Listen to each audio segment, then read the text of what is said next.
ચીનુ પ્રભુ પ્રસન્ન ગારી ગારી સુરત પાછળ સુરત ગાડી પ્રસાદ માણસો જતા માણસો બેડા રહી સુરત ગયા હતા. ના બરોડ નથી, બરોડથી તમે આવ્યા નવરાત્રી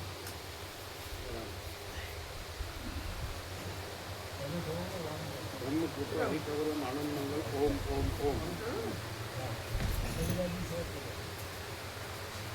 હમણાં જ આવ્યા હાલ.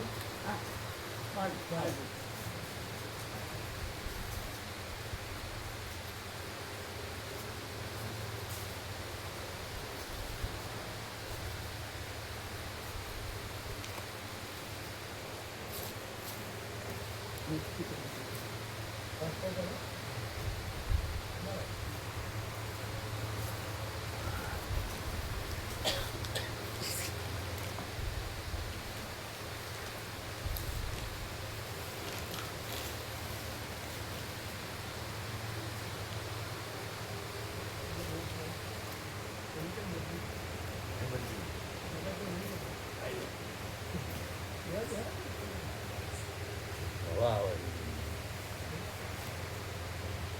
પંખાની હવા આવે.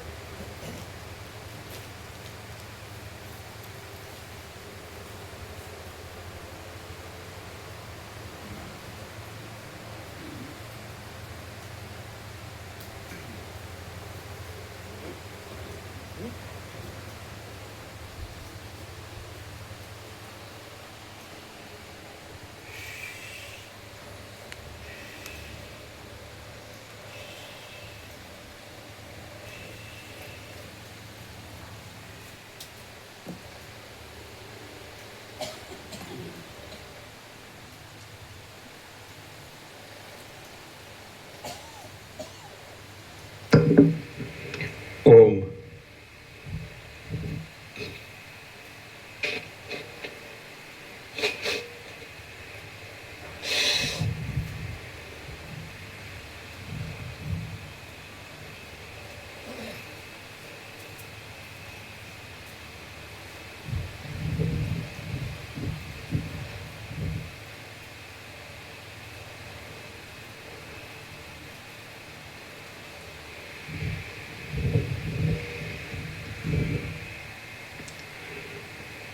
परम चिदाकाश, परम ज्योति, अखंड ज्योति, महाचिदाकाश, स्वयं प्रकाश, संपूर्ण प्रकाश,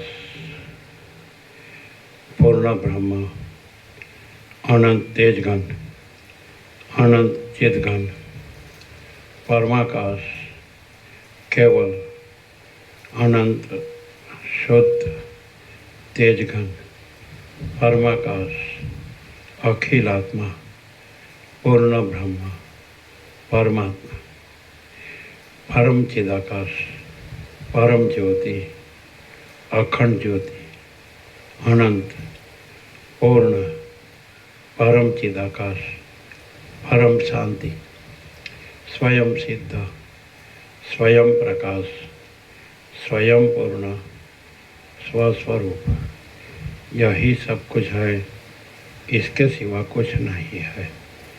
शून्यवास, अनंत कोटि, महाकल्पो है ही नहीं।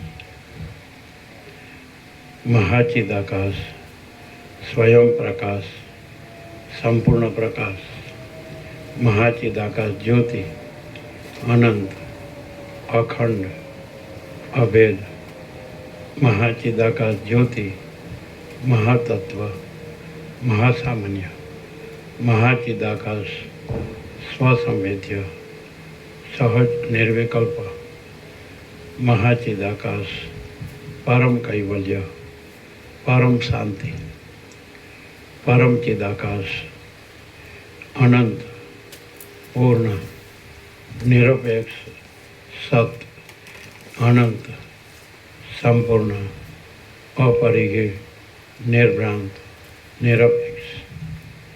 वशिष्ठ राम उपसम प्रकरण राउंड 40मो राउंड।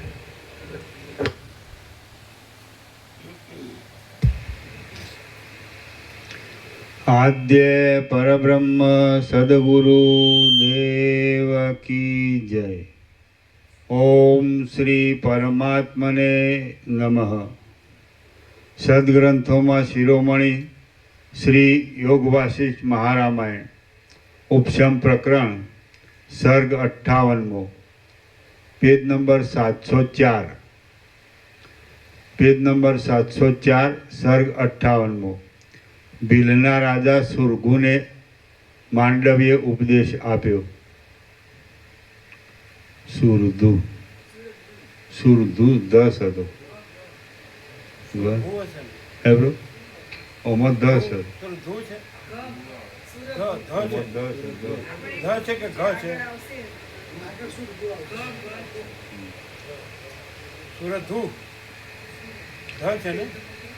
ઓમાં શીર્ષકમાં તો 10 છે પ્રભુ। ભીલના રાજા સુરધુને માંડવ્ય ઉપદેશ આપ્યો। નામો કલ્પિત છે એટલે સુરધુ છે ને 704 તો સુરધુ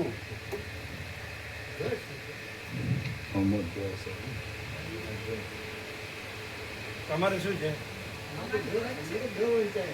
ઘઉં વંચાય છે લાવો લાવો અહીં લાવજો આ પ્રભુ બતાવજો।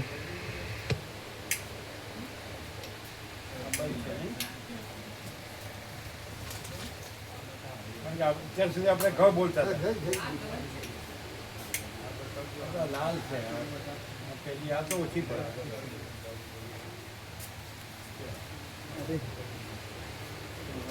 बैटरी नहीं है तो हाँ वो चलेगा।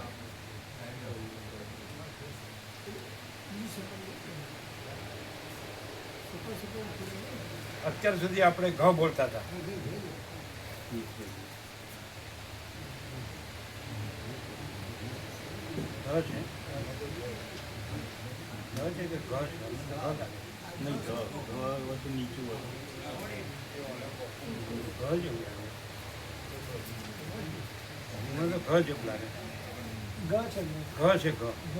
સુરગુ છે હા ઘ છે મોટું ઘ છે ઘ સુરગુ છે ઘ છે મોટું ઘ આપણે કાયમ ઘ બોલીએ છીએ સુરગુ છે સુરગુ એને મોટું કરીને બતાડો એને નહીં પાછળ બતાડો પ્રૂફ રીડરને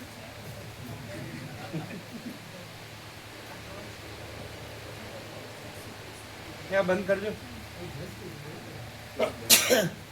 વધારે છે થોડું મીઠું છે ફૂલ લાગે 3 ઉપર બંધ કરો વધારે પડે ઠંડક છે ને 28 ભગવાનનું એસી ચાલુ। सर्ग 58मो पेज नंबर 704 ગાદી બ્રાહ્મણનો છે ને 661 પર ગ આમ બહુ ખુલ્લો છે આ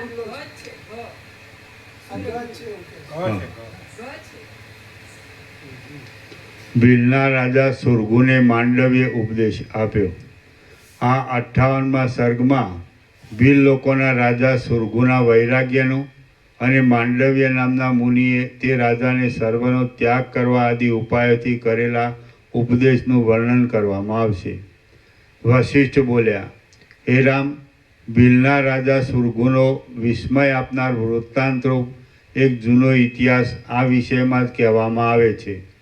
આ જગતમાં હિમાલયના શિખરરૂપ એક કૈલાસ નામનો પર્વત છે, કે જે પર્વત જાણે ઉત્તર દિશાનો સાર હોય, પૃથ્વીમાંથી નીકળેલો કપૂરનો સમૂહ હોય, જાણે મહાદેવનું એકઠું થયેલું હાસ્ય હોય, જાણે પૂર્ણિમાના ચંદ્રનો પ્રકાશ હોય અને જાણે પહાડી હાથીઓના કુંભસ્થળોમાંથી નીકળેલા મોતીઓનો ઢગલો હોય એવો શોભે છે. જેમ ક્ષીરસાગરમાં વિષ્ણુ રહે છે, સ્વર્ગમાં ઇન્દ્ર રહે છે અને વિષ્ણુના નાભિકમળમાં જેમ ચકચકતી રત્નોની સળીઓવાળી લહરીઓથી સમુદ્ર શોભે તેમ બ્રહ્મા રહે છે, તેમ એ પર્વતમાં શંકર રહે છે. જેમાં અપ્સરાઓ બેઠેલી હોય છે એવી રુદ્રાક્ષના વૃક્ષોમાં લટકતી હિંડોળા ખાટોથી એ પર્વત શોભે છે. એ પર્વતમાં નિરંતર મદોન્મત્ત રહેનારી શિવના ગણોની સ્ત્રીઓની લાતો વાગવાથી આનંદ પામેલા વિલાસી લોકો સ્ત્રીઓની લાતોથી ખીલતા આસોપાલવની જેમ શોભે છે. સદાશિવ ફરતા ફરતા એ પર્વતના જે સ્થળોમાં પધારે છે તે સ્થળોમાં સદાશિવના મુકુટરૂપી ચંદ્રના કિરણો પડવાને લીધે ચંદ્રકાંત નામના મણિઓમાંથી જળસ્ત્રાવ થવા લાગતા જળના ધોધ નીકળવા લાગે છે અને જે સ્થળોને સદાશિવ ત્યજી દે છે તે સ્થળોમાં તેવા ધોધો નીકળતા બંધ પડી જાય છે. એ પર્વત લતાઓથી, વૃક્ષોથી, ઝાડાઓથી, વાવોથી, જળના ધોધથી, નદીઓથી, મૃગોથી, બીજા પશુઓના ટોળાઓથી અને બીજી જાતોના પણ અનેક પ્રાણીઓથી ભરપૂર હોવાને લીધે બ્રહ્માંડ જેવો લાગે છે. જેમ વડના ઝાડના મૂળમાં કીડાઓ રહે છે, તેમ એ કૈલાસ પર્વતના નીચેના ભાગમાં હેમજટ નામથી ઓળખાતા ભીલ લોકો રહે છે. ઘુવડોની જેમ એ હલકા લોકો કૈલાસની પાસેના પર્વતોમાં ઉત્પન્ન થયેલા વૃક્ષોના લાકડા વેચી અને રુદ્રાક્ષો વેચીને પોતાની આજીવિકા ચલાવે છે. એ લોકોનો ઉદાર ચિત્તવાળો, શત્રુઓના નગરોને જીતનારો, જયલક્ષ્મીના જમણા હાથ જેવો, પ્રજાઓનું પાલન કરવામાં વિચક્ષણ, ભયંકર દૈત્યોના ગર્વને પણ તોડનારો, સૂર્ય જેવો તેજસ્વી અને જાણે દેહધારી વાયુ હોય એવો પરાક્રમી સુરગુ નામનો બળવાન રાજા હતો. એ રાજા રાજ્યના વૈભવથી તથા ધનથી કુબેર કરતાં પણ અધિક હતો, વિદ્યાઓથી બૃહસ્પતિ કરતાં પણ અધિક હતો અને કાવ્યો રચવાની ચાતુરીમાં શુક્રાચાર્ય કરતાં પણ અધિક હતો. જેમ સૂર્ય ખેદ નહીં પામતા ચાલતી રીતે દિવસોને કર્યા કરે છે, તેમ એ રાજા કોઈ જાતનો ખેદ નહીં પામતા ચાલતી રીતે પ્રજાને શિક્ષા કરવાની અને પ્રજાનું પાલન કરવાની પદ્ધતિઓથી રાજ્ય સંબંધી કાર્યો કર્યા કરતો હતો. ઘણા દિવસ થતાં જેમ ઝાડના દોરાઓથી બંધાયેલા પક્ષીને ઝાડથી કંટાળો આવે, તેમ રાજ્ય સંબંધી સુખ દુઃખોથી બંધાયેલા એ રાજાને રાજ્યથી કંટાળો આવ્યો. કૌંસમાં કંટાળો આવતા એ રાજા નીચે પ્રમાણે વિચાર કરવા લાગ્યો. સુરગુ બોલ્યા, સ્વગત, જેમ ગાણી પોતાના બળથી તલને પીલે છે, તેમ હું પોતાના બળથી આ દુખિયા અપરાધી લોકોને શા માટે પીડું છું? જેમ મને કોઈ શિક્ષા કરે તો મને પીડા થાય, તેમ હું શિક્ષા કરું છું, તેથી આ સર્વ લોકોને પીડા થતી હશે. હું આ લોકોને ધન આપું કેમ કે જેમ હું ધનથી રાજી થાઉં છું, તેમ સર્વ લોકો ધનથી રાજી થાય એ સ્વાભાવિક છે. હવે મારે અપરાધીઓની શિક્ષા કરવાનું તો બંધ જ રાખવું, પણ જો હું અપરાધીઓની યોગ્ય શિક્ષા નહીં કરું તો જેમ પાણી વિના નદી ચાલતી નથી, તેમ આ પ્રજા નિયમ વિના મર્યાદામાં ચાલશે નહીં. હાય હાય, અપરાધીઓની શિક્ષા કરવી એ મોટી કડાકૂટ છે. પ્રજાઓની ઉપર તો સર્વદા કૃપા જ કરવી જોઈએ. આજ હું સુખી છું એ બહુ સારું છે. હાય હાય, આ તો હું દુઃખી છું. વશિષ્ઠ બોલ્યા, હે રામ, જેમ તરસ્યા સૂતેલા માણસનું ચિત્ત લાંબી તરસથી સ્વપ્નમાં પાણીની મોટી ચકરીમાં ભમતા ક્યાંય શાંતિ ન પામે, તેમ એ રાજાનું ચિત્ત હું આમ કરું કે તેમ કરું એવા વિચારો ભમતા ક્યાંય શાંતિ પામ્યું નહીં. એક દિવસ સઘળી દિશાઓના મંડળોમાં ફરી ફરીને જેમ નારદ મુનિ ઇન્દ્રને ઘેર આવે, તેમ માંડવ્ય નામના મુનિ એ સુરગુ રાજાને ઘેર આવ્યા. સંદેહરૂપી બાવળના થાંભલાને કાપી નાખવામાં કુહાડા જેવા અને સઘળી વિદ્યાઓમાં વિચક્ષણતા ધરાવનારા એ મોટા મુનિની તે રાજાએ પૂજા કરી અને પછી નીચે પ્રમાણે નમ્રતાપૂર્વક પૂછ્યું. સુરગુ બોલ્યા, હે મહારાજ, જેમ વસંત ઋતુના આવવાથી પૃથ્વીની પીઠ પરમ સુખ પામે છે, તેમ આપના આવવાથી હું પરમ સુખ પામ્યો છું. હે નાથ, જેમ પ્રકાશ આપનારા સૂર્યની કૃપા દ્રષ્ટિ કમળ ઉપર પડે છે, તેમ આપની કૃપા દ્રષ્ટિ મારા ઉપર પડી. એટલા માટે આજ હું ધર્મની રીતે ભાગ્યશાળી પુરુષોમાં અગ્રેસર થયો છું. હે સઘળા ધર્મોને જાણનારા મહારાજ, આપને સારી પેઠે આરામ મળ્યો હોય તો હવે જેમ સૂર્ય અંધકારને કાપે છે, તેમ આપ મારા આ એક સંશયને કાપો. મહાત્માઓના સમાગમથી કોની પીડા શાંત ન થાય? સર્વની થાય, સર્વની શાંત થાય. પીડાનો વિચાર કરનાર વિદ્વાન લોકો કહે છે કે સંદેહ જેવી બીજી કોઈ પીડા નથી. જેમ સિંહના નખો હાથીને અત્યંત ફાડી નાખે છે, તેમ મારી પ્રજાઓ પર કેટલાકને દંડ આપવો અને કેટલાક પર દયા લાવવી વગેરે ચિંતાઓ મને અત્યંત કોરી ખાય છે. હે મહામુનિ, માટે જે રીતે મારા મનમાં સર્વદા સૂર્યના કિરણની પેઠે સમતા ઉદય પામે અને સઘળી વિષમતા ટળી જાય તેવો ઉપાય આપ બતાવો.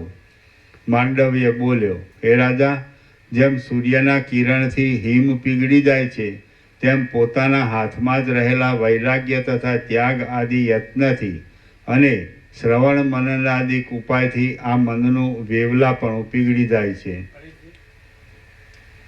માંડવ્ય બોલ્યો, હે રાજા, બોલ્યો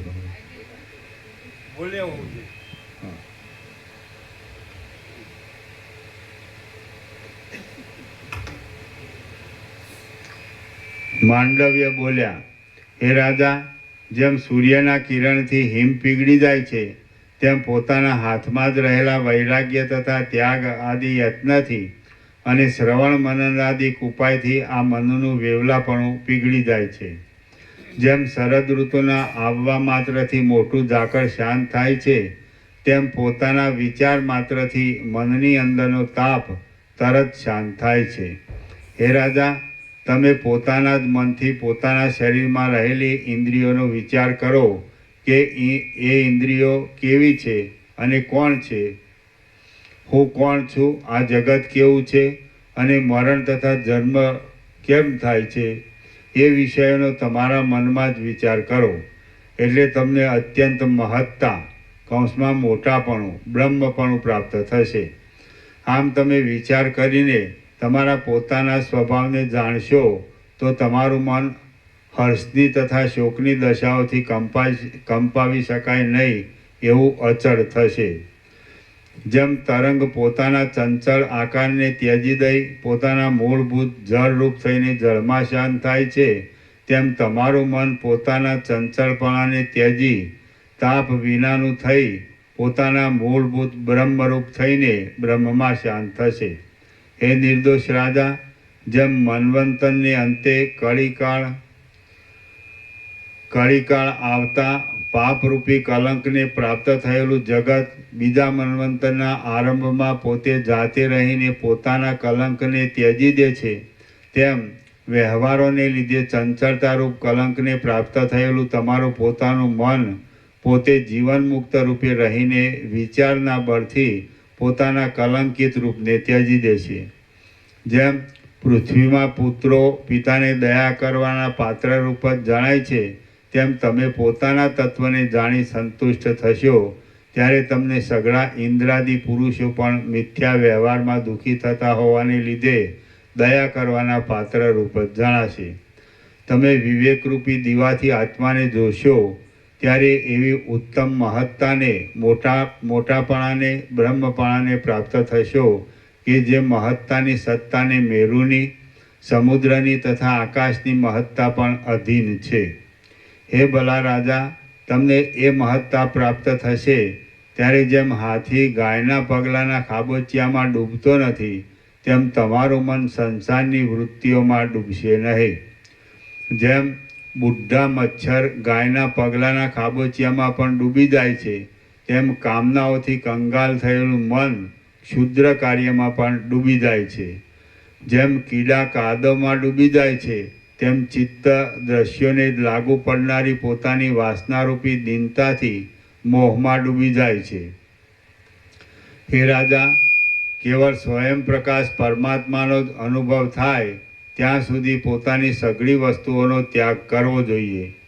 જ્યાં સુધી ચોખ્ખું સોનું જ બાકી રહે ત્યાં સુધી જેમ ધાતુઓને ધોવાની જરૂર છે, તેમ જ્યાં સુધી કેવળ આત્મા જ અવશેષ રહે ત્યાં સુધી સઘળા વેદાંત શાસ્ત્રનું અવલોકન કરવાની આવશ્યકતા છે. દ્રઢ નિશ્ચયવાળી બુદ્ધિથી સર્વ દેશમાં અને સર્વકાળમાં સઘળી રીતે સર્વનો ત્યાગ કરવામાં આવે તો જ પૂર્ણ સ્વરૂપ પરમાત્માની પ્રાપ્તિ થાય છે. વિષયોનો થોડો ઘણો ત્યાગ કરવાથી પરમાત્મા મળતા નથી. જ્યાં સુધી સર્વનો ત્યાગ થાય નહીં ત્યાં સુધી આત્મા મળતો નથી. કેમ કે સઘળી અનાત્મ વસ્તુઓનો ત્યાગ કરતાં જે શેષ રહે છે તે જ આત્મા કહેવાય છે. હે ભલા રાજા, જ્યાં સુધી બીજું કાર્ય છોડી દઈને ઉદ્યોગ કરવામાં ન આવે ત્યાં સુધી ધન આદિ સામાન્ય વસ્તુ પણ મળતી નથી. ત્યારે સર્વનો ત્યાગ કરીને ઉદ્યોગ કર્યા વિના આત્મા મળે નહીં તેમાં તો શું જ કહેવું.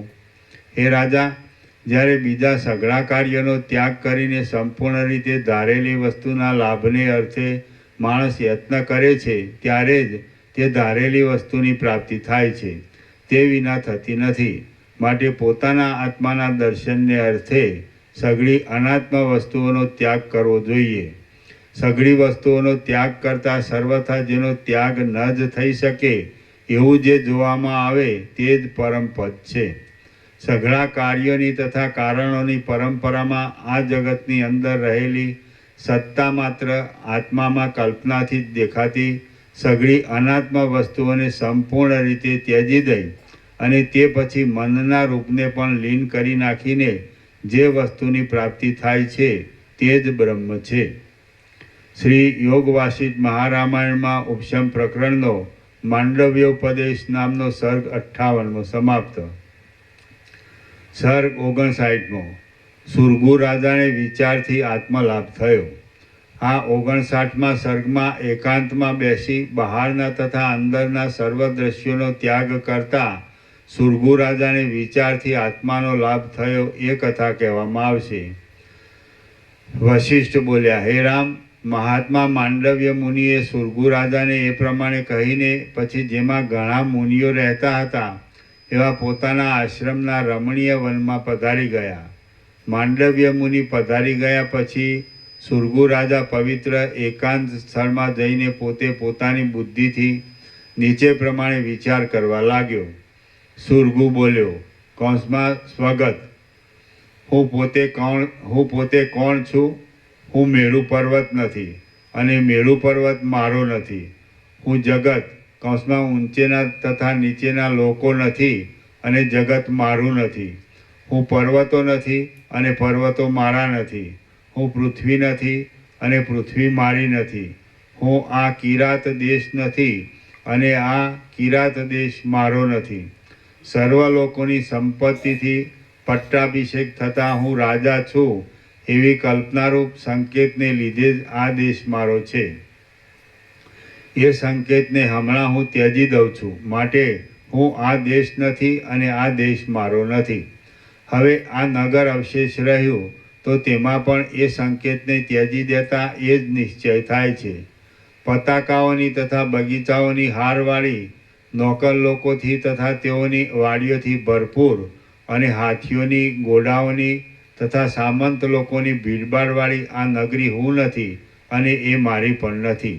એક જાતના કલ્પિત સંકેતથી જ સંબંધ પામેલું અને એ સંકેત ત્યજી દેવામાં આવે તો ટળી જનારું આ ભોગોનું મંડળ તથા સ્ત્રી પુત્ર આદિનું મંડળ હું નથી અને એ સઘળું મારું નથી.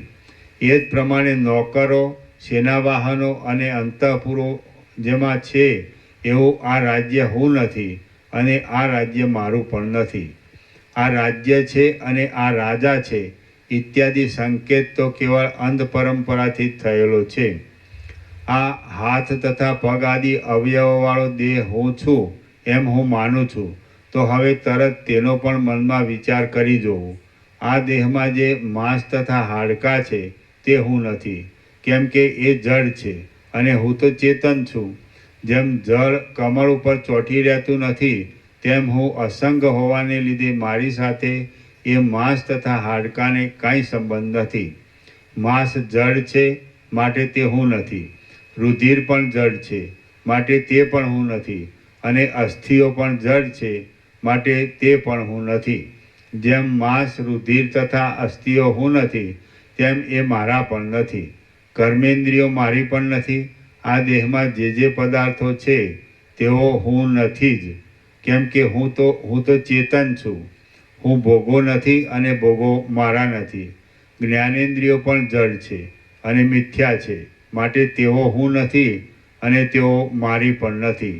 આ સંસારરૂપી દોષના મૂળરૂપ જે મન છે તે પણ હું નથી, કેમ કે એ તો જડ છે. બુદ્ધિ અને અહંકાર એ પણ હું નથી અને તેઓ મારા પણ નથી, કેમ કે એ મનથી જ કલ્પાયેલા છે પણ વાસ્તવિક નથી. એ રીતે શરીરથી માંડીને મન, બુદ્ધિ તથા ઇન્દ્રિયો સુધીના આ અસ્થિ, સ્થૂળ, સૂક્ષ્મ ભૂતોનો સમુદાય હું નથી. હવે જે અવશેષ રહ્યું તેનો વિચાર કરું. અવશેષ તો ચેતન સ્વરૂપ જીવ રહ્યો, પણ તે પ્રમાતા છે. માટે પ્રમાતા, પ્રમાણ તથા પ્રમેય એ નામની ત્રિપુટીની અંદર આવી જાય છે, અને ત્રિપુટી તો સાક્ષીથી જણાય એવી છે. માટે જીવ સ્વયં પ્રકાશ નહીં હોવાને લીધે એ પણ આત્માનું વાસ્તવિક સ્વરૂપ નથી એમ જણાય છે. આ પ્રમાણે હું સાક્ષીથી જણાય એવી સઘળી વસ્તુઓનો ત્યાગ કરું છું, કેમ કે માપમાં આવનારી જે વસ્તુઓ છે તે હું નથી. સર્વનો ત્યાગ કરતાં તો જ્યાં કોઈ જાતના વિકલ્પ નથી એવું શુદ્ધ ચૈતન્ય અવશેષ રહે છે, માટે તે જ હું છું. આ તો આશ્ચર્ય થયું. મને આત્માની પ્રાપ્તિ થઈ. ઘણા કાળથી યત્ન કરતાં કરતાં એ યત્ન આજ સફળ થયો. આ હું અંત વિનાના સ્વરૂપવાળો પરમાત્મા છું. પરમાત્માનો અંત હોય જ નહીં.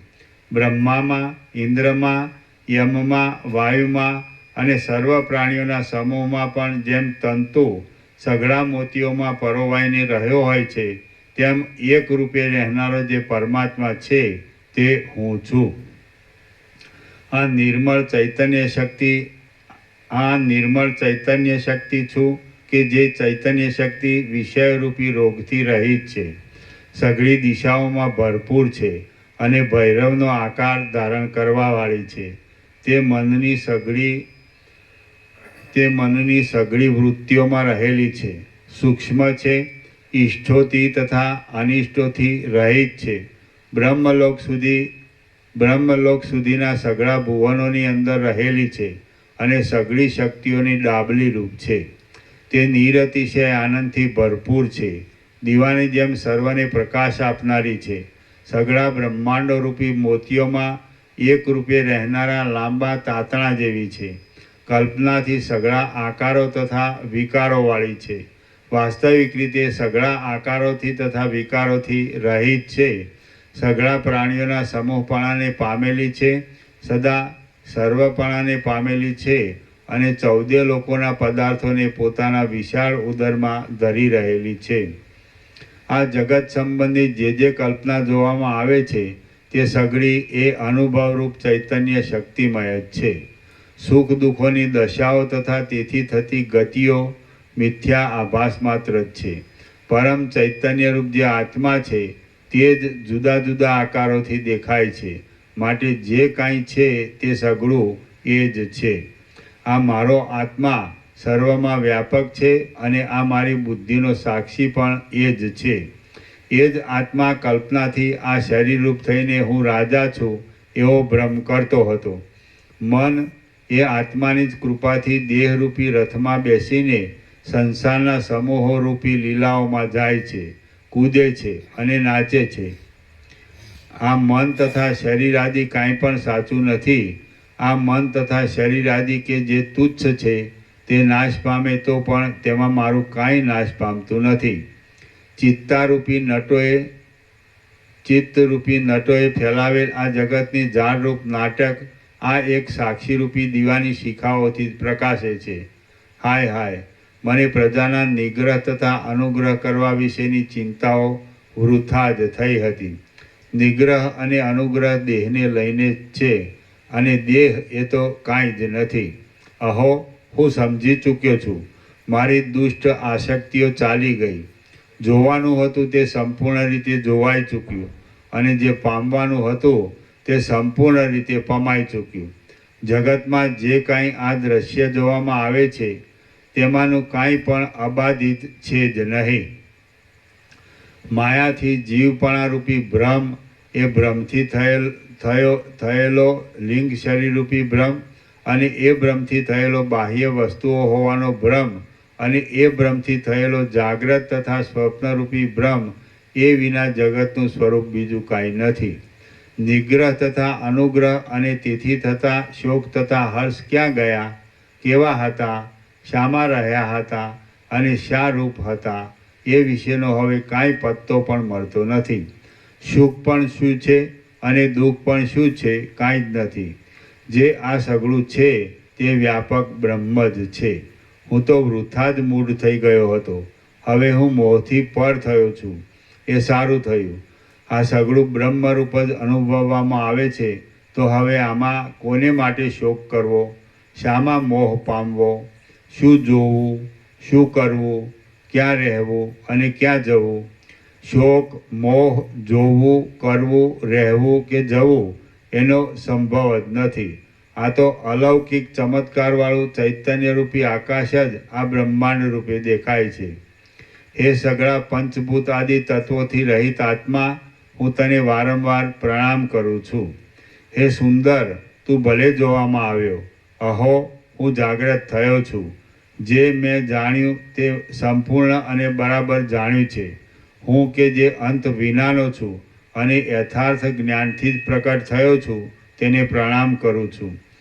આસક્તિ વિનાનો હોવાને લીધે વિષયોથી રહિત સ્થિતિવાળો અને સુષુપ્તિવાળાની જેમ ઉપાધિઓથી મુક્ત થઈને સ્થિર થયેલો છું.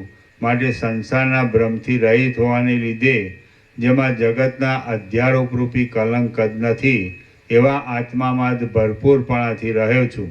હવે કદી પણ મને વિષમતા થાય એમ નથી. શ્રી યોગ વાસિષ્ઠ મહારામાયણમાં ઉપશમ પ્રકરણનો સુરગુ વિશ્રાંતિ નામનો સર્ગ 59મો સમાપ્ત. સર્ગ 60મો. સુરગુ રાજાએ દેહ પડતા સુધી કરેલું નિસંગ આચરણ. આ 60મા સર્ગમાં જીવન મુક્તિપણાને લીધે સુરગુ રાજાનું દેહ પડવા સુધી નિસંગ આચરણ અને દેહ પડી ગયા પછી તેની આકાશની પેઠે સ્થિતિ એ કથા કહેવામાં આવશે. વશિષ્ઠ બોલ્યા, હે રામ, જેમ આ વિશ્વામિત્ર તપ કરવા રૂપી દ્રઢ ઉદ્યોગને લીધે બ્રાહ્મણપણું પામ્યા છે, તેમ એ હેમજટ નામના ભીલ લોકોનો રાજા સુરગુ વિવેકરૂપી દ્રઢ ઉદ્યોગને લીધે સર્વોત્તમ પરમપદને પ્રાપ્ત થયો. જેમ સૂર્ય વારંવાર થતી દિવસોની પંક્તિઓ સાથે કંઈ સંબંધ રાખતો નથી, તેમ એ રાજા વારંવાર થતી અને જેનું પરિણામ દુઃખદ છે એવી સંસાર સંબંધી ક્રિયાઓમાં આસક્તિ રાખતો નહોતો. જેમ નદીના મધ્યમાં રહેલો પર્વત નદીનું ગમે તેવું પૂર આવવા છતાં પણ કંપથી રહિત જ રહે છે, તેમ એ રાજા ત્યારથી રાજ્ય સંબંધી સમ વિષમ કાર્યોમાં પડવા છતાં પણ સર્વદા સંતાપથી રહિત જ રહ્યો. એ રાજા દરરોજ નિયમિત કાર્યો કરતો હતો. તે છતાં પણ હર્ષથી તથા ક્રોધથી રહિત રહેવાને લીધે અને ઉદાર તથા ગંભીર સ્વરૂપવાળો હોવાને લીધે સમુદ્રની જેમ શોભવા લાગ્યો. જેમ દીવો કંપ વિનાની અને પ્રકાશવાળી શિખાથી શોભે છે, તેમ એ રાજા સુષુપ્તિ અવસ્થામાં ચિત્તવૃત્તિ જેવી નિશ્ચળ રહે છે તેવી નિશ્ચળ રહેનારી અને આત્મારૂપી પ્રકાશવાળી પોતાની ચિત્તવૃત્તિથી શોભવા લાગ્યો. એ રાજા નિર્દય, કૃપાળુ, સુખ દુઃખો આદિ દ્વંદ્વોવાળો, મચ્છરવાળો, આસ્તિક, નાસ્તિક, વિષયોના ગ્રહણવાળો અને વિષયોના ત્યાગવાળો પણ ન રહ્યો. સર્વદા ક્ષમતા ભરેલી, ચપળતા ટળી જવાને લીધે ધીરતાવાળી અને અંદર શીતળપણાવાળી વૃત્તિથી ભરપૂર સમુદ્રની જેમ અને પૂર્ણચંદ્રની જેમ તે શોભવા લાગ્યો. સઘળું જગત ચૈતન્ય તત્વમાં થયેલી એક જાતની કલ્પનારૂપ જ છે એવો નિશ્ચય હોવાને લીધે સુખ દુઃખોથી રહિત થયેલી એ રાજાની પૂર્ણ બુદ્ધિ અત્યંત શોભવા લાગી.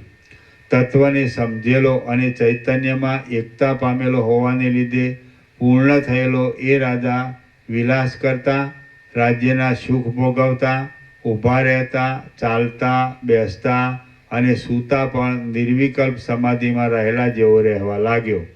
કોઈ જાતની આસક્તિ નહીં રાખતા રાજ્ય કરતો એ કમળ સરખા નેત્રવાળો સુરગુ રાજા સેંકડો વર્ષો સુધી જીવતો રહ્યો અને તેટલા કાળમાં તેને કોઈ રોગ પણ થયો નહીં.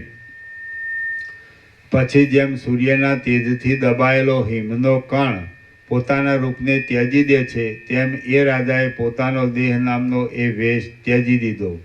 જેમ નદીઓનું જળ પૂર્ણ સમુદ્રમાં પ્રવેશ કરે છે, તેમ તે રાજા એ પરબ્રહ્મના સાક્ષાત્કારને લીધે પરબ્રહ્મમાં જ પ્રવેશ કર્યો કે જે પરબ્રહ્મ જગતના સૃષ્ટિ પ્રલયનું અધિષ્ઠાન છે અને કારણોના પણ કારણરૂપ છે. નિર્મળ અને સ્વયંપ્રકાશ સર્વોત્તમ સ્વરૂપ જાણવામાં આવવાને લીધે શોકથી રહિત થયેલો અને જન્મ આદિ વિકારોથી રહિત દશાને પ્રાપ્ત થયેલો એ મહાત્મા રાજા જેમ ગઢો ફૂટી જતા ઘટાકાશ મહાકાશની સાથે એકરસ થઈ જાય છે, તેમ સ્થૂળ, સૂક્ષ્મ અને કારણ એ ત્રણ શરીરનો ભંગ થતાં પરબ્રહ્મની સાથે એક રસ થઈ ગયો. શ્રી યોગ વાસિષ્ઠ મહારામાયણમાં ઉપશમ પ્રકરણનો સુરગુ નિર્વાણ નામનો સર્ગ 60મો સમાપ્ત. સર્ગ 61મો પરિગ અને સુરગુનો સંવાદ. આ 61મા સર્ગમાં સ્વાભાવિક એક સમાધાનનું લક્ષણ જણાવવાને માટે પરિગ રાજાની સાથે થયેલા સુરગુના સંવાદનું વર્ણન કરવામાં આવશે. વશિષ્ઠ બોલ્યા, હે કમળપત્રો સરખા નેત્રોવાળા રામ, તમે પણ એ રીતે તત્વબોધથી સઘળા પાપોને દૂર કરી જગતના કલ્યાણ માટે શોકથી રહિત થાઓ અને સુખ દુઃખાદી દ્વંદ્વોથી રહિત જીવન મુક્તની પદવીને પ્રાપ્ત થાઓ. બાળકની પેટે ઘોર અંધારામાં ડૂબેલું મન જો આ વિચારરૂપી દીવાને મેળવે તો તેના આશ્રયને લીધે તેને કદી પણ પરિતાપ થતો નથી. જેમ ખાડામાં પડતો માણસ ખડના દ્રઢ જથ્થાના આશ્રયથી સુખ પામે છે, તેમ મોહમાં પડતું ચિત્ત આ રીતના વિવેકના આશ્રયથી સુખ પામે છે. માટે તમે આ પવિત્ર વિચારને અભ્યાસથી દ્રઢ કરીને તેનો બીજાઓને ઉપદેશ કરો અને સર્વદા મનને એક સમાધાનવાળું રાખો. એટલે એમ કરવાથી તમે પૃથ્વીના શણગારરૂપ થશો. રામ બોલ્યા, હે મુનીશ્વર, પવનથી ઉડતા મોરના પીછા જેવું ચપળ મન એક સમાધાનવાળું કેવી રીતે થાય અને તે એક સમાધાન કેવું થાય એ મને આપ કહો. વશિષ્ઠ બોલ્યા, હે રામ, તત્વબોધને પ્રાપ્ત થયેલા એ જ સુરગુ રાજાનો, એ જીવતો હતો તે સમયનો એ જ સુરગુ રાજાનો અને પર્ણાદ નામના રાજર્ષિનો આ અદ્ભુત સંવાદ હું કહું છું તે તમે સાંભળો. જેઓએ એક સમાધાનમાં મનને સમજાવ્યું હતું તથા જોડ્યું હતું, એવા એ બે રાજાઓને પરસ્પરની સાથે જે વાતચીત થઈ છે તે હું તમને કહી સંભળાવું છું. પ્રબળ શત્રુઓને હણનારો અને પરિગ એ નામથી પ્રખ્યાતિ પામેલો પારસી ઈરાન દેશનો એક રાજા હતો. જેમ રથ ધરીના પ્રભાવથી સારી રીતે ચાલે છે, તેમ એ રાજાના પ્રભાવથી એ દેશ સારી રીતે ચાલતો હતો. જેમ નંદનવનમાં રહેનારા કામદેવનો વસંત પરમ મિત્ર છે, તેમ સુરગુ રાજાનો એ પરિગ રાજા પરમ મિત્ર હતો. કોઈ સમયે જેમ પ્રજાના અપરાધોને લીધે સંસારમાં પ્રલય થાય, તેમ એ પરિગ રાજાના દેશમાં પ્રજાના પાપોને લીધે મોટી અનાવૃષ્ટિ થઈ. જેમ સળગતા દાવાનળમાં જંગલના ઘણા પ્રાણીઓ નાશ પામે, તેમ ભૂખથી દુર્બળ થયેલી ઘણી ઘણી પ્રજાઓ એ અનાવૃષ્ટિમાં નષ્ટ થઈ ગઈ. એ દુઃખને લીધે પરિગ રાજાને અત્યંત ખેદ થયો.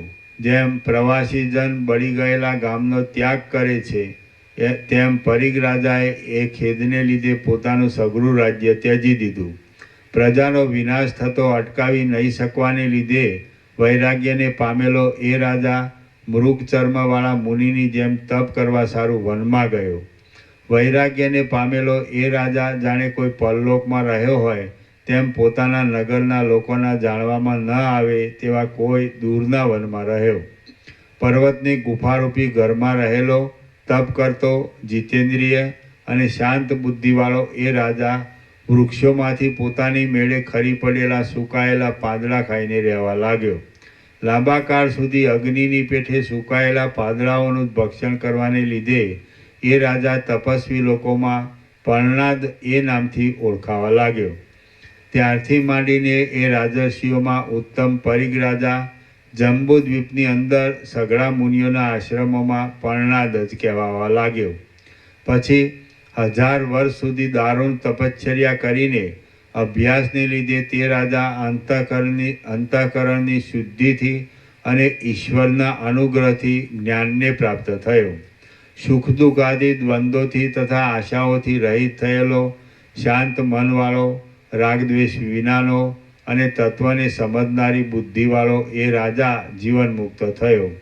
હે રામ, જેમ ભ્રમર હંસોની સાથે કમલિનીમાં પોતાની ઈચ્છા પ્રમાણે વિચરે છે તેમ એ રાજા સિદ્ધ લોકોની અને સાધ્ય લોકોની સાથે આ ત્રૈલોક્ય રૂપી મઠમાં પોતાની ઈચ્છા પ્રમાણે વિચરવા લાગ્યો. એક દિવસ એ પર્ણાદ રાજા હેમજટ નામના ભીલ લોકોના રાજા સુરગુને ઘેર આવી પહોંચ્યો કે જે ઘર રત્નોની રચનાવાળું હોવાને લીધે જાણે બીજું મેરુ પર્વતનું શિખર હોય એવું લાગતું હતું. એ પરમ તત્વ જાણવાનું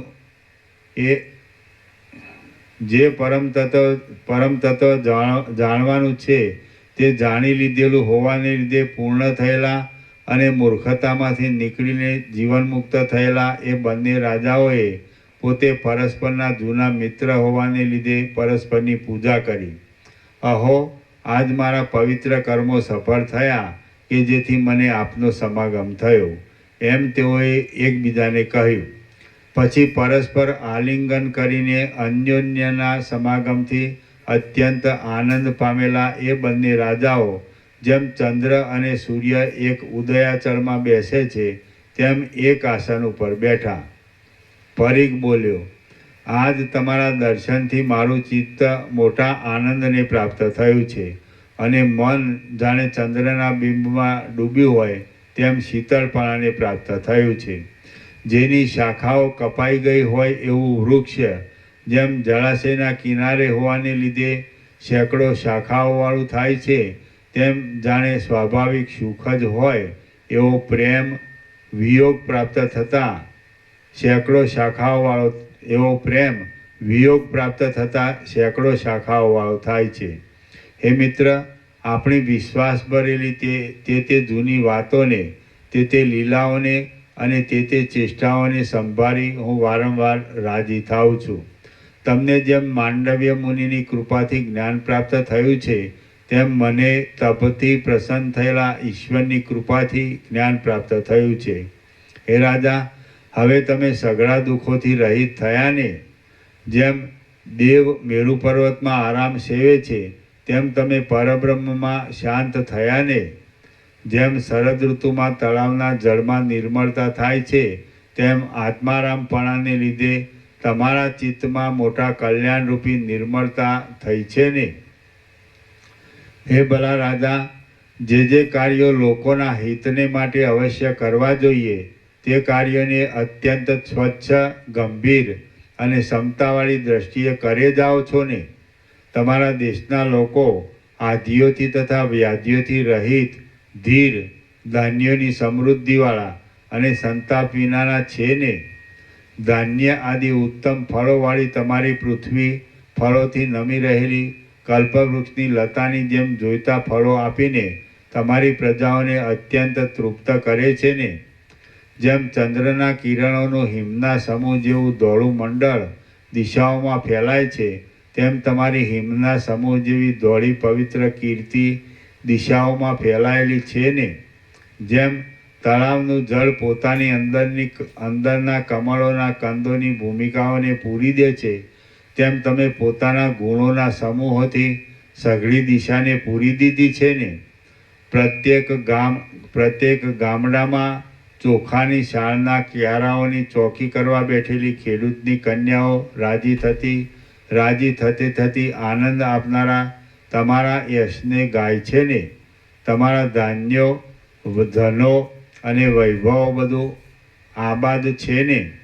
તમારા નોકરો, સ્ત્રીઓ, પુત્રો અને પ્રજાજનો કુશળ છે ને. તમારી આ કાયારૂપી લતા ચિંતાઓથી તથા રોગોથી રહિત છે ને.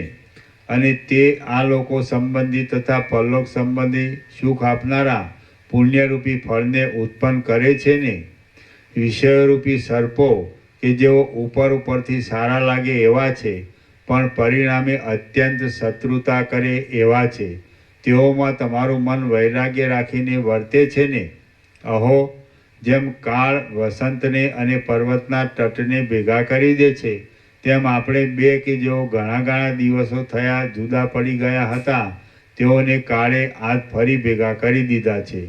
હે મિત્ર, જગતમાં લોકોના સંયોગોથી તથા વિયોગોથી થતા સુખ દુઃખોની દશાઓ કોઈ એવી નથી કે જેઓ જીવતા માણસોના જોવામાં ન આવે. આપણે પણ એવા પ્રકારની લાંબી દશાઓને લીધે જુદા પડી ગયા હતા.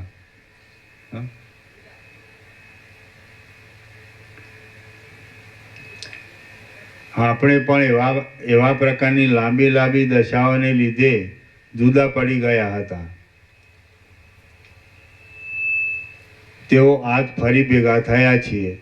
પ્રાણીઓના કર્મોને અનુસંધારી ઈશ્વરની ઈચ્છાનો વિલાસ અદ્ભુત છે. સુરગુ બોલ્યા, હે મહારાજ, પ્રાણીઓના કર્મોને અનુસંધારી ઈશ્વરની ઈચ્છાની ગતિ કે જે સર્પની ગતિની જેમ બહુ જ ગુપ્ત, ગંભીર અને વિસ્મય આપનારી છે, તેને કોણ જાણી શકે? ઈશ્વરે તમને અને મને દૂર દેશોમાં અને પ્રથમથી જાણવામાં ન આવે એવી દશાઓમાં જુદા કરી નાખીને આજ ફરી ભેગા કરી દીધા છે. અહો, ઈશ્વરને શું અસાધ્ય છે? કશું અસાધ્ય નથી. હે મહાધૈર્યવાળા, અમે અહીં ક્ષેમ કુશળથી રહ્યા છીએ અને આજ તમારા પધારવારૂપી પુણ્યે અમને અત્યંત પવિત્ર કર્યા છે. જુઓ, તમારા પધારવાથી જેઓના પાપો ક્ષીણ થઈ ગયા છે, એવા લોકોના પુણ્યરૂપી વૃક્ષો એવા તો ફળીભૂત થયા છે કે જેઓથી અમે સઘળી વ્યાકુળતાથી રહિત અને કૃતાર્થ થયેલા છીએ. હે રાજર્ષિ, અમારા નગરમાં રહેલી સંપત્તિઓ આજ તમારા પધારવાથી ખીલી ઉઠી છે. હે મહાપ્રભાવશાળી, તમારું પવિત્ર ભાષણ અને પવિત્ર દર્શન ચારે બાજુથી જાણે અમૃતોના મીઠા પ્રવાહને વરસતું હોય એવું લાગે છે. મહાત્માઓનો સમાગમ મોક્ષ સુખની પ્રાપ્તિ જેવો જ છે. શ્રી યોગવાસિત મહારામાયણમાં ઉપશમ પ્રકરણનો સુરગુ પરિગ સમાગમ નામનો સર્ગ 61મો સમાપ્ત. સર્ગ 62મો. ચૈતન્યનું સ્ફુરણ રહેવાથી નિત્ય સમાધિ જ રહે છે. આ 62મા સર્ગમાં અજ્ઞાનરૂપી આવરણનો ભંગ થતાં નિરંતર ચૈતન્યનું સ્ફુરણ થવાને લીધે તત્વવેત્તાઓને સર્વદા સમાધિ જ રહે છે એમ કહેવામાં આવશે. વશિષ્ઠ બોલ્યા, હે રામ, પછી ઘણીવાર સુધી જૂના સ્નેહથી ભરેલી એવા પ્રકારની વિશ્વાસની વાતો કરીને પરિગ રાજાએ સુરગુ રાજાને નીચે પ્રમાણે કહ્યું. પરિગ બોલ્યો, હે રાજા, આ સંસારરૂપી જાળમાં જે કામ કરવામાં આવે છે તે સર્વ કામ સ્થિત પ્રજ્ઞ ચિત્તવાળાને સુખદાયી થાય છે, અજ્ઞાનીને સુખદાયી થતું નથી.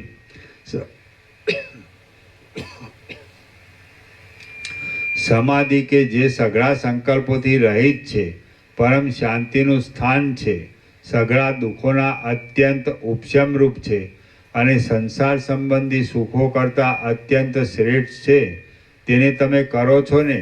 સુરગુ બોલ્યો, હે મહારાજ, આપ જેને સઘળા સંકલ્પોથી રહિત, સઘળા વિક્ષેપરૂપી દુઃખોના અત્યંત ઉપશમરૂપ અને સંસાર સંબંધી સુખો કરતાં અત્યંત શ્રેષ્ઠ કહો છો, તે સમાધિ શો પદાર્થ છે એ મને કહો. હે મહાત્મા, જે તત્વવેત્તા પુરુષ હોય છે તે બેસી રહેતા અથવા વ્યવહાર કરતાં પણ સમાધિ વિનાનો ક્યારે રહે છે? જે ક્ષણ માત્ર પણ સમાધિ વિનાનો રહે તે તત્વવેત્તા જ કેમ કહેવાય? જેઓ નિત્ય જ્ઞાનયુક્ત ચિત્તવાળા અને આત્મતત્વમાં નિષ્ઠાવાળા હોય છે તેઓ ભલે જગતની ક્રિયાઓ કરતા હોય તો પણ સમાધિવાળા જ છે. પદ્માસન વાળીને બ્રહ્માંજલિ કર્યા છતાં પણ જેનું ચિત્ત શાંત થયું ન હોય તેની સમાધિ શું કામની છે અને કેવી છે?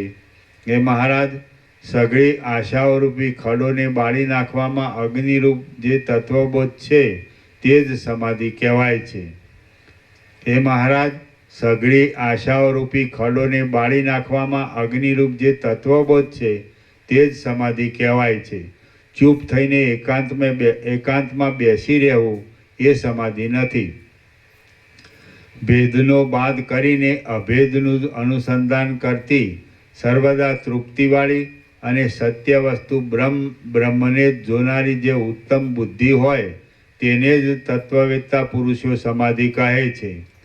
ક્ષોભ વિનાની, અહંકાર વિનાની, સુખ દુઃખાદી દ્વંદ્વોને નહીં અનુસરનારી અને મેરુ કરતાં પણ વધારે અડગ રહેનારી જે ઉત્તમ બુદ્ધિ હોય તેને જ તત્વવેત્તા પુરુષો સમાધિ કહે છે.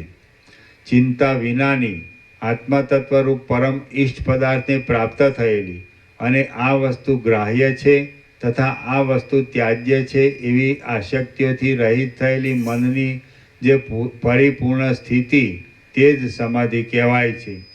મહાત્મા પુરુષનું મન જ્યારથી માંડીને બોધથી અત્યંત જોડાયેલું હોય ત્યારથી તે પુરુષને એકધારી સમાધિ ચાલ્યા કરે છે.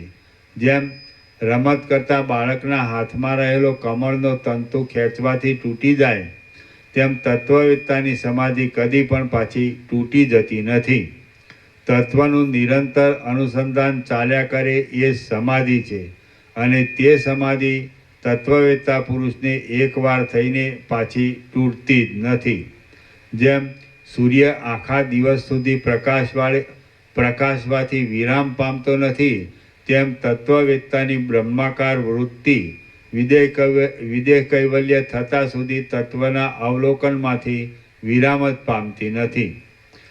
જેમ નદીનું જળ નિરંતર વહેવાથી ક્ષણ માત્ર પણ રોકાતું નથી તેમ તત્વવેત્તા પુરુષ ક્ષણ માત્ર પણ જ્ઞાનથી રોકાતો નથી. જેમ કાળ પોતાની ગતિને ક્ષણ માત્ર પણ ભૂલતો નથી તેમ તત્વવેત્તા પુરુષ પોતાના આત્માને ક્ષણ માત્ર પણ ભૂલતો નથી. જેમ વાયુ સર્વ પોતાની ગતિને ભૂલતો નથી તેમ તત્વવેત્તા પુરુષ સર્વત્ર પોતે નિશ્ચિત કરેલા ચૈતન્યને ભૂલતો જ નથી. જેમ કાળની મૂર્તિરૂપ સૂર્યાદિ નિરંતર ચાલ્યા જ કરે છે તેમ જ્ઞાનીને વિષયોથી રહિત ચૈતન્યનું સ્ફુરણ નિરંતર રહ્યા જ કરે છે. જેમ કોઈ પણ પદાર્થ સત્તા વિનાનો મળતો નથી તેમ જ્ઞાનીને કોઈ પણ કાળ આત્માના અનુસંધાન વિનાનો પ્રાપ્ત થતો નથી.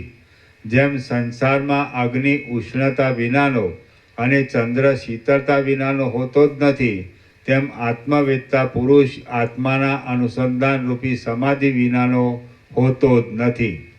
હું સર્વદા આત્માના અનુસંધાનવાળો જ છું, સર્વદા નિર્મળ જ છું અને સર્વદા શાંત મનવાળો જ છું, માટે સર્વદા સમાધિવાળો જ છું. મારી સમાધિને કોણ તોડી શકે એમ છે અને સમાધિ કેમ જ તૂટે? કેમ કે મારી સમાધિ આત્મા સ્વરૂપથી અભિન્ન છે, માટે સર્વદા તે એકધારી જ રહેલી છે. હે રાજર્ષિ, માટે મારું મન કદી પણ સમાધિ વિનાનું રહેતું નથી. જો મન છે એમ ધારતા હો તો મારું મન સર્વદા સ્થિત પ્રજ્ઞ છે અને જો આત્મા સ્વરૂપ વિના બીજો કોઈ પદાર્થ ન હોવાને લીધે મન જ નથી એમ ધારતા હો તો મન જ ન હોવાથી મને સમાધિ પણ નથી. આત્મા સર્વમાં વ્યાપક છે, સર્વ કાળમાં છે, સર્વરૂપ છે અને સર્વ પ્રકારે છે, તો એવા અખંડ આત્મ સ્વરૂપમાં સમાધિ ન હોવી તે પણ શું કહેવાય, અને સમાધિ હોવી તે પણ શું કહેવાય? દ્વૈતરૂપી વિભાગોથી રહિત થયેલા અને અત્યંત ક્ષમતાવાળા મહાત્મા પુરુષો સર્વદા સમાધિવાળા જ હોય છે. એટલા માટે આ તત્વવેત્તા સમાધિવાળો છે અને આ તત્વવેત્તા સમાધિ વિનાનો છે, એવા પ્રકારનો બોલવાનો ભેદ ક્યાં સંભવે છે? સંભવતો જ નથી. શ્રી યોગ વાસિષ્ઠ મહારામાયણમાં ઉપશમ પ્રકરણનો સમાધિ નિશ્ચય નામનો સર્ગ 62મો સમાપ્ત.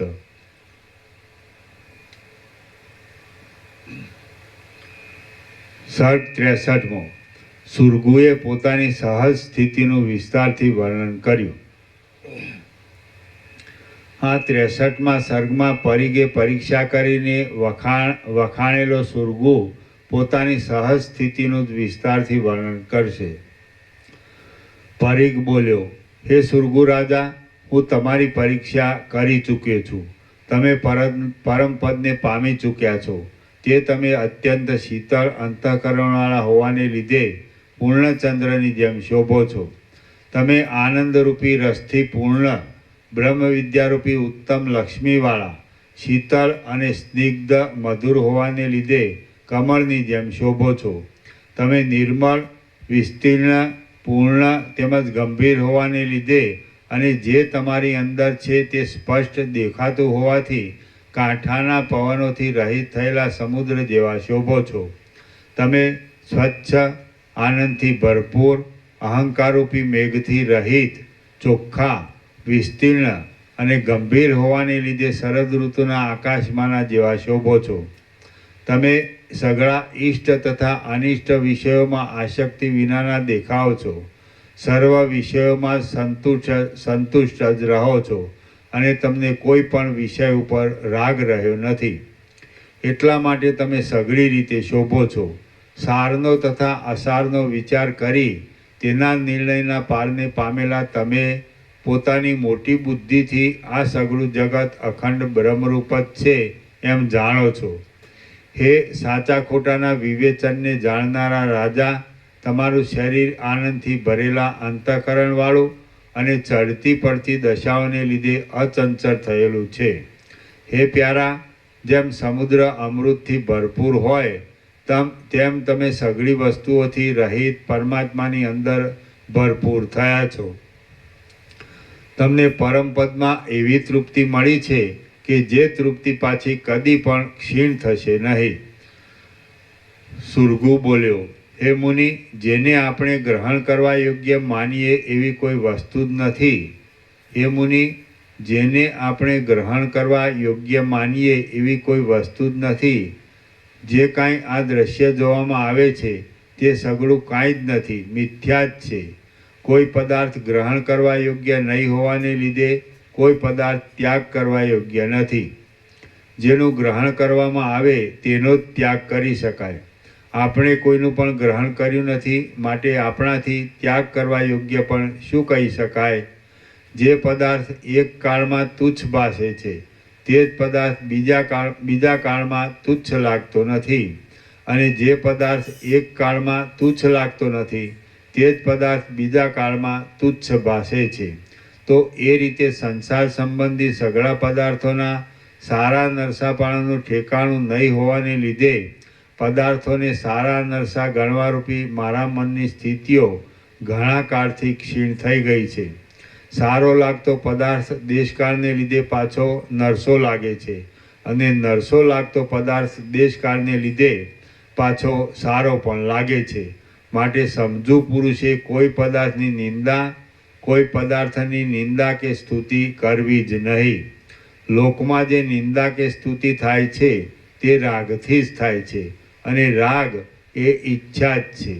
સારી બુદ્ધિવાળો તત્વવેત્તા પુરુષ તો સર્વથી ઉત્કૃષ્ટ એક પરબ્રહ્મરૂપી વસ્તુમાં જ રાગ ધરાવે છે.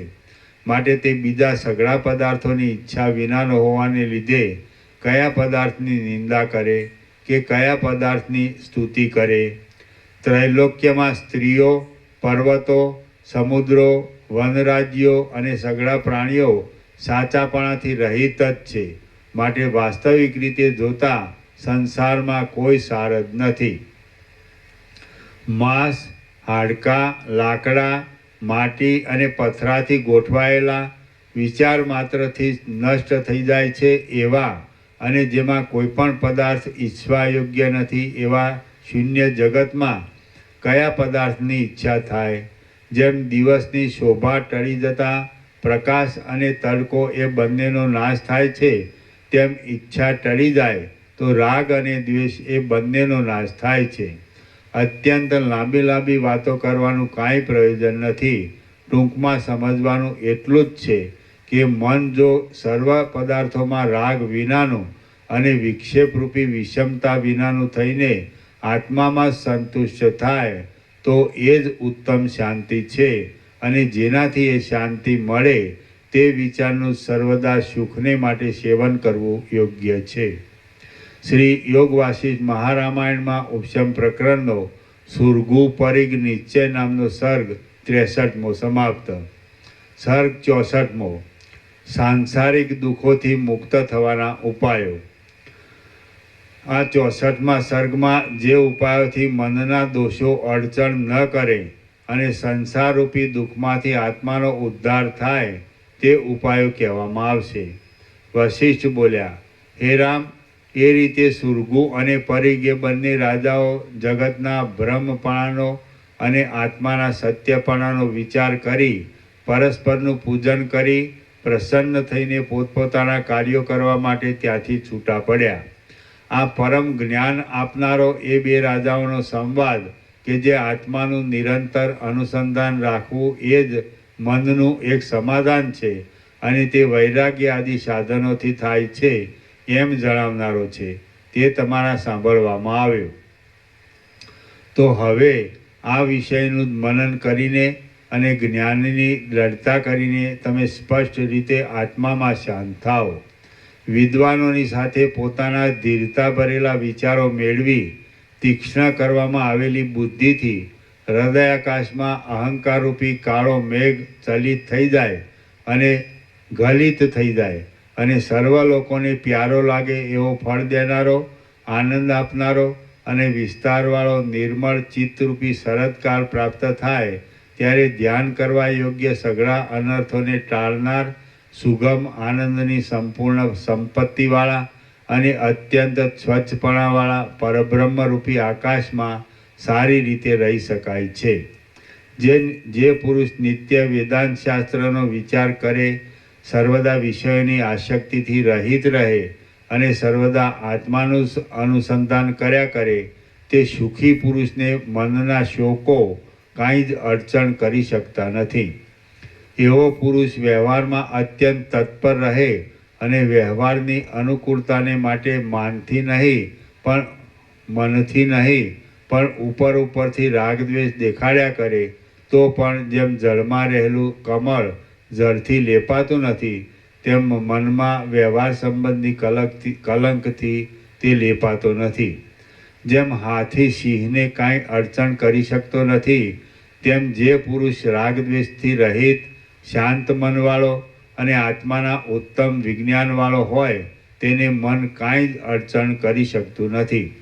જેમ નંદનવનમાં કોઈ ઝેરી કે કાંટાવાળું ઝાડ હોતું નથી તેમ જ્ઞાનીના ચિત્તમાં ભોગોની દ્રઢ વાસના કે દીનતા હોતી જ નથી. કેમ કે જ્ઞાનીનું ચિત્ત બહુ બહાર હોવાને લીધે ક્ષુદ્ર સુખોની સ્પૃહાથી રહિત જ હોય છે.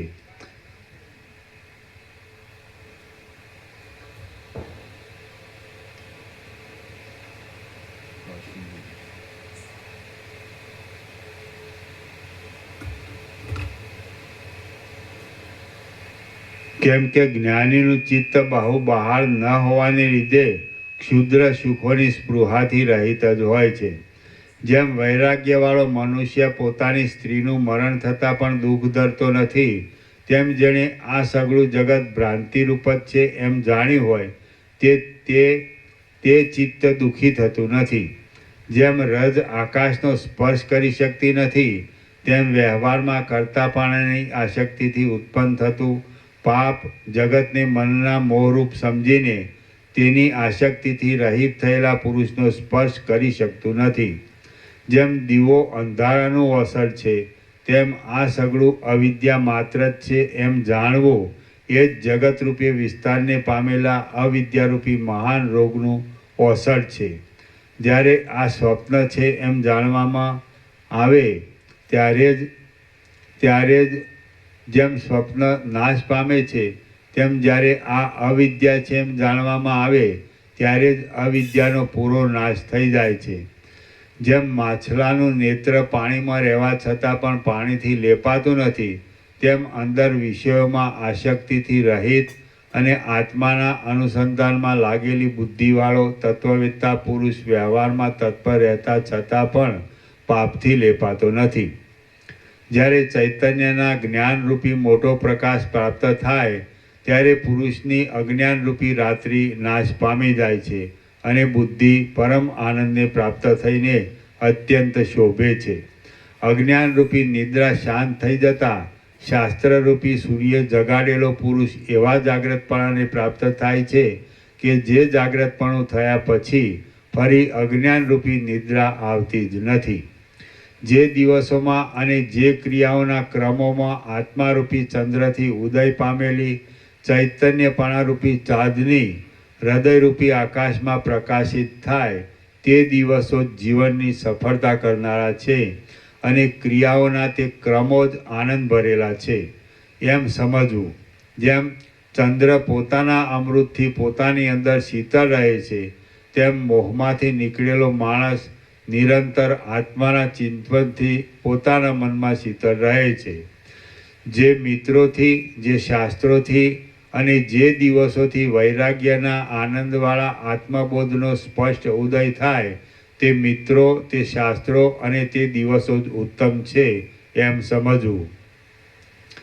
જેના પાપો ક્ષીણ ન થયા હોય તેને આત્માના અવલોકનમાં ઉપેક્ષા, અનાદર થાય છે અને જેને આત્માના અવલોકનમાં ઉપેક્ષા હોય તે લોકો રાંક જ રહે છે તથા જન્મરૂપી જંગલની સ્ત્રી પુત્રાદિ લતાઓનો લાંબા કાળ સુધી શોક કર્યા કરે છે.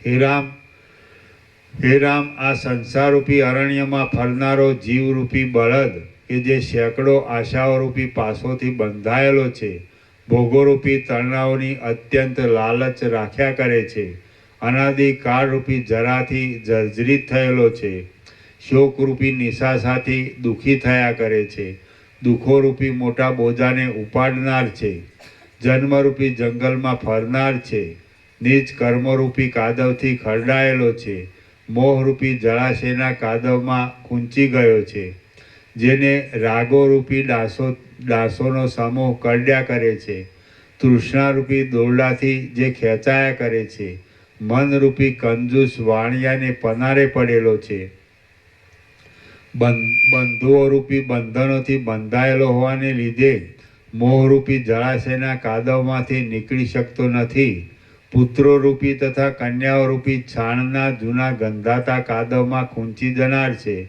થાકી રહેલો છે, શાંતિથી રહિત છે, સંસારના લાંબા લાંબા પંથ કાપીને થાકી ગયો છે, વારંવાર જવા આવવાના ફેરાઓથી દુબળો થયેલો છે, પ્રચંડ તાપથી તપી રહેલો છે, જેને બ્રહ્મ વિદ્યારૂપી શીતળ છાયા મળતી નથી, જે દેખી તો તેજસ્વી લાગે છે પણ અંદર રાખ થઈ ગયો છે, ઇન્દ્રિયોરૂપી કસાઈઓએ દબાવેલો છે, કર્મોરૂપી ઘંટાઓના શબ્દોથી ભડક્યા કરે છે, પાપોરૂપી ધોકાઓનો માર ખાધા કરે છે, જન્મ મરણરૂપી બે પૈડાઓથી ચાલતા સંસારરૂપી ગાડાની ધૂંસરીને તાળનાર છે, અજ્ઞાનરૂપી વિકટ વનમાં લોટી લોટીને મોટા ભાઠાવાળો થઈ ગયો છે, પોતાના પહેલાં કરેલા પાપોરૂપી અનર્થમાં સર્વદા ડૂબેલો જ રહે છે, દુઃખી થયા કરે છે, નિરૂપાય છે, કર્મોના ફળોરૂપી બોજો માથે પડવાથી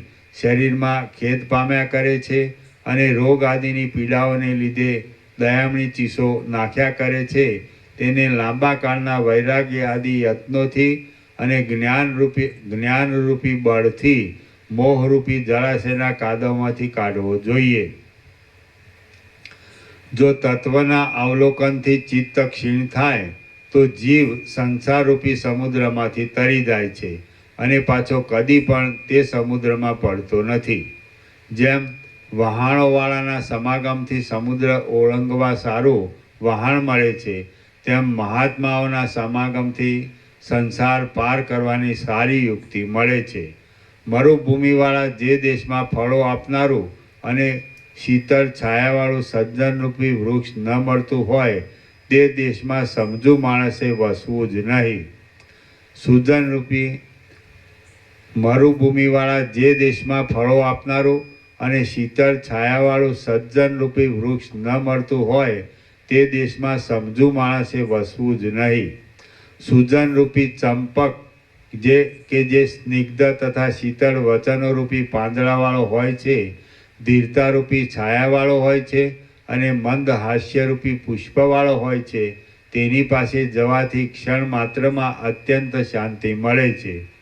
આ સંસાર કે જે આત્મલાભરૂપી શાંતિ ન મળી હોય ત્યાં સુધી મહામોહને અને અદ્ભુત સંતાપોને આપનાર છે. તેમાં બુદ્ધિમાન પુરુષે જો પોતાને કાંઈ પણ વિવેક પ્રાપ્ત થયો હોય તો પડ્યા રહેવું યોગ્ય નથી. પોતાનો બંધુ પોતે જ છે, માટે પોતાથી જ પોતાનો ઉદ્ધાર થાય એમ કરવું જોઈએ. દેહાભિમાન રૂપી ગર્વ ધરીને પોતાના આત્માને જન્મરૂપી કાદવોથી ભરેલા સંસારરૂપી સમુદ્રમાં નાખવો નહીં. આ દેહરૂપી દુઃખ શું છે, કેમ આવ્યું છે, શાથી થયું છે અને કેમ નાશ પામે, એવી રીતથી સમજુ પુરુષોએ પ્રયત્નપૂર્વક વિચારવું જોઈએ. સંસારમાં ડૂબેલા આત્માનો ઉદ્ધાર કરવામાં માણસોને ધન, મિત્રો, શાસ્ત્રો કે બાંધવો કાંઈ કામ આવતા નથી. મનરૂપી મિત્ર કે જે સર્વદા સાથે જ રહેનાર છે, તેને શુદ્ધ કરીને જો તેની સાથે કાંઈક વિચાર કરવામાં આવે તો આત્માનો ઉદ્ધાર થાય છે. વૈરાગ્ય તથા અભ્યાસરૂપી યત્નોને સાથે રાખી પોતાનો વિચાર કરવાથી ઉત્પન્ન થયેલા તત્વાવલોકન આત્માનું અવલોકનરૂપી વહાણથી સંસારરૂપી સમુદ્ર તરાય છે. આત્મા કે જે નિરંતર દુષ્ટ આશાથી બળતો હોવાને લીધે લોકોની દયાનું પાત્ર રાખ થઈ ગયો છે, તેની ઉપેક્ષા કરવી જોઈએ નહીં, પણ કાળજી રાખીને તેનો ઉદ્ધાર કરવો જોઈએ. આ જીવરૂપી હાથી કે જે અહંકારરૂપી મોટા ખીલામાં તૃષ્ણારૂપી સાંકળથી બંધાયેલો છે, મનરૂપી મદવાળો છે અને જન્મરૂપી કાદવમાં ડૂબી ગયો છે, તેને તે કાદવમાંથી કાઢવો જોઈએ. હે રામ, જો મૂઢપણાને દૂર કરીને અહંકારને ધોઈ નાખવામાં આવે તો એટલાથી જ આ આત્માનું રક્ષણ થાય છે. જો મન વડે રચાયેલી આસક્તિરૂપ જાળને ફેંકી દઈ અહંકારને કાપી નાખવામાં આવે તો એટલાથી જ આત્માના શોધનનો માર્ગ અત્યંત સ્પષ્ટ દેખાય છે. જો આ દેહને લાકડા જેવો તથા માટીના ઢેફા સમાન ગણવામાં આવે તો એટલાથી દેવાદિદેવ પરમાત્માને જાણવાનો માર્ગ મળે છે. અહંકારરૂપી મેઘ ક્ષીણ થાય તો ચૈતન્યરૂપી સૂર્ય જોવામાં આવે છે અને એ સૂર્યને જોતા જોતા પરિણામે તેની સાથે એક રસપણાની પ્રાપ્તિ થાય છે. જેમ અંધકારને કાપી નાખતા પોતાની મેળે પ્રકાશનું દર્શન થાય છે, તેમ અહંકાર દૂર કરતા પોતાની મેળે જ આત્માનું અવલોકન થાય છે. અહંકાર ક્ષીણ થતાં નિરતિશય આનંદમાં શાંતિ મળવાથી જે નિર્વિકલ્પ અવસ્થા પ્રકટ થાય છે તે ભરપૂર સ્થિતિવાળી છે અને તેનું જ પ્રયત્નથી સેવન કરવું યોગ્ય છે. પરિપૂર્ણ સમુદ્ર જેવી એ અવસ્થા અમારાથી વર્ણવી શકાય એમ નથી. એને કોઈની ઉપમા લાગુ પડે એમ નથી અને તેમાં દ્રશ્યોનો સંસર્ગ જ હોતો નથી. એ અવસ્થા પ્રાપ્ત થયા પછી ફરી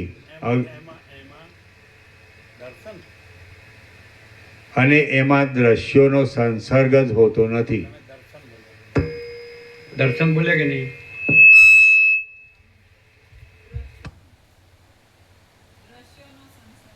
દ્રશ્ય છે, દ્રશ્ય.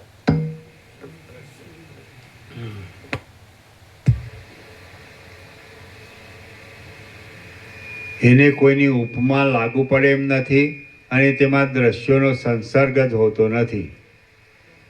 એ અવસ્થા પ્રાપ્ત થયા પછી ફરી અજ્ઞાનરૂપ આવરણથી જો ઢંકાઈ જતી ન હોય તો એ સ્થિરતાને પ્રાપ્ત થયેલી તુર્યાવસ્થા જ છે એમ કહી શકાય છે.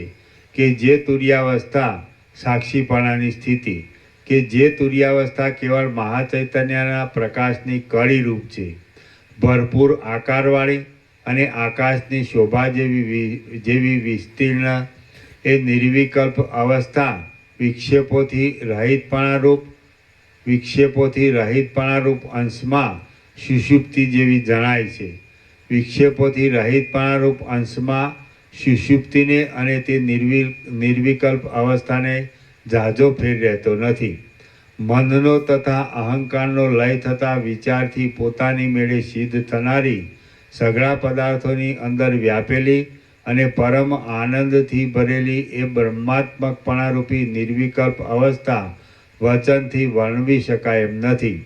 કેવળ હૃદયમાં જ અનુભવવામાં આવે છે અને તેની નકલ જોઈતી હોય તો સુષુપ્તિ છે. હે રામ, જેમ અનુભવ કર્યા વિના ખાંડ આદિ પદાર્થોનું તત્વ જણાતું નથી, તેમ આત્માનું વાસ્તવિક સ્વરૂપ પણ અનુભવ વિના જણાતું નથી. આ જે સઘળું જગત છે તે અંત વિનાના પરમાત્માનું સ્વરૂપ છે. જ્યારે ચિત્ત વિષયોમાંથી ઉપરામ પામીને આત્માકાર થઈ નિશ્ચળ રહે ત્યારે સ્થાવર જંગમનો અંતર્યામી અને સાક્ષીપણાથી ઇન્દ્રિય આદિને પ્રકાશ આપનારો એ પરમાત્મારૂપી દેવ સાક્ષાત અનુભવમાં આવે છે. એમાં કોઈ પ્રકારનો સંશય નથી. આ પ્રમાણે ચોથી ભૂમિકામાં આત્માનો અનુભવ થતાં તે પછીની પાંચમી ભૂમિકામાં વિષયોની વાસનાઓનો અત્યંત વિનાશ થાય છે. તે પછીની છઠ્ઠી ભૂમિકામાં યત્ન વિના જ પરમ પુરુષાર્થરૂપ આત્માનો સર્વદા પૂર્ણ રૂપે અનુભવ થાય છે.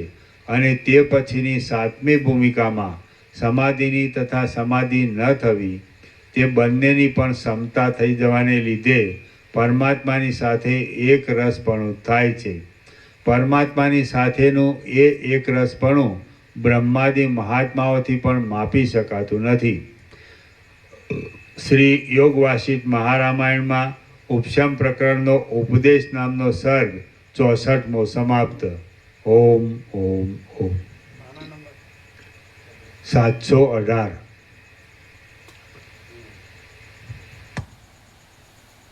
પ્રસાદ આપી દો.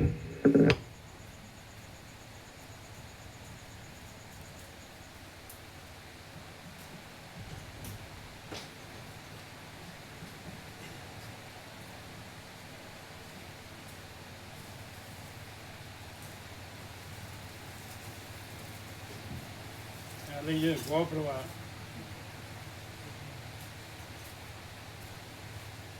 સાફ કરી નાખજો.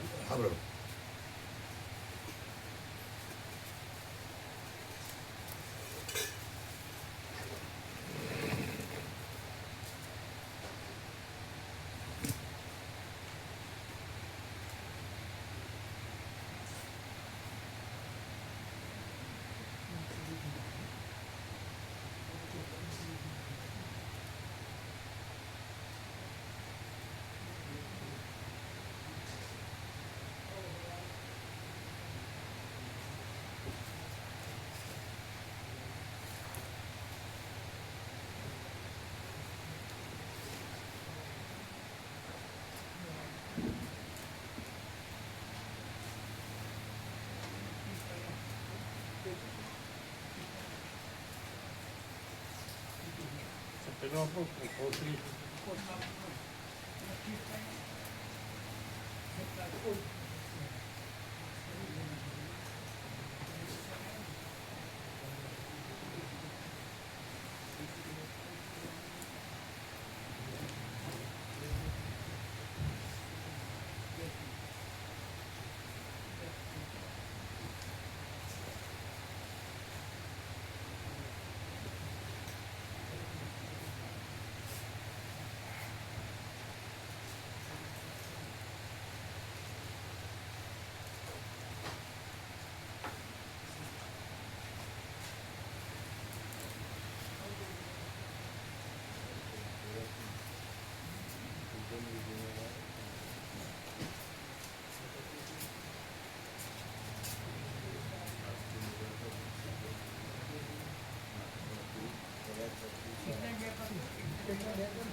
તમે લીધું?